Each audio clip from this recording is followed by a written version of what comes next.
1912 April 10 ഇംഗ്ലണ്ടിലെ Southampton ഡോക്കിൽ നിന്ന് Titanic കന്യയാത്ര ആരംഭിച്ചു. എക്കാലത്തെയും ഏറ്റവും മികച്ച യാനപാത്രം, കാണികളുടെ കണ്ണും കരളും കവർന്ന തലയെടുപ്പ്, സുഖസമൃദ്ധിയുടെ മടിത്തട്ടിൽ സാങ്കേതിക തികവിൻ്റെ മികവിൽ ടൈറ്റാനിക് പ്രയാണം ആരംഭിച്ചപ്പോൾ പലരും പറഞ്ഞു, ദൈവത്തിന് പോലും ഈ കപ്പൽ മുക്കാനാവില്ല എന്ന്.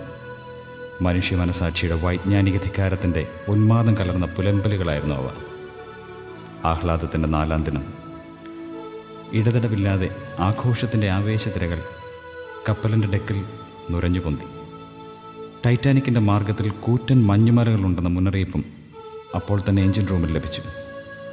പക്ഷേ എല്ലാം ഭദ്രമെന്ന് കരുതിയ ക്യാപ്റ്റൻ അത് ഗൗരവമായി എടുത്തില്ല. വേഗത കുറച്ചുമില്ല.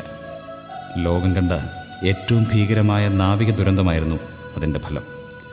1517 മനുഷ്യാത്മാക്കളും കോടാനുകോടികളുടെ നിക്ഷേപവും കടലിൻ്റെ അഗാധതയിലേക്ക് ഒഴിഞ്ഞിറങ്ങി. ഒരു നീണ്ട കിനാവിന് പൂർണ്ണവിരാമം. മരണം അമിത വേഗത്തിലും അപ്രതീക്ഷിതവുമായിട്ടാണ് ടൈറ്റാനിക് യാത്രികരെ അഭിമുഖീകരിച്ചത്.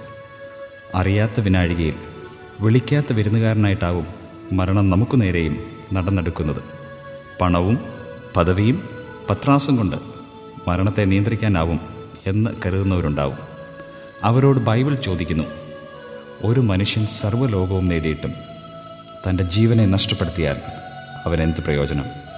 അല്ല, തൻ്റെ ജീവനെ വീണ്ടുകൊള്ളുവാൻ മനുഷ്യൻ എന്ത് മറുവില കൊടുക്കും?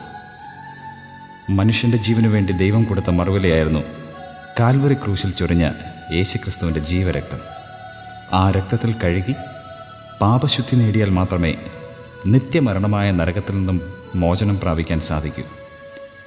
ക്രൂശിൽ മരിച്ച് ഉയർത്തെഴുന്നേറ്റ യേശു കർത്താവാം ദൈവമേ, അങ്ങയെ ഞാൻ എൻ്റെ പാപപരിഹാരകനും രക്ഷകനുമായി അംഗീകരിക്കുന്നു.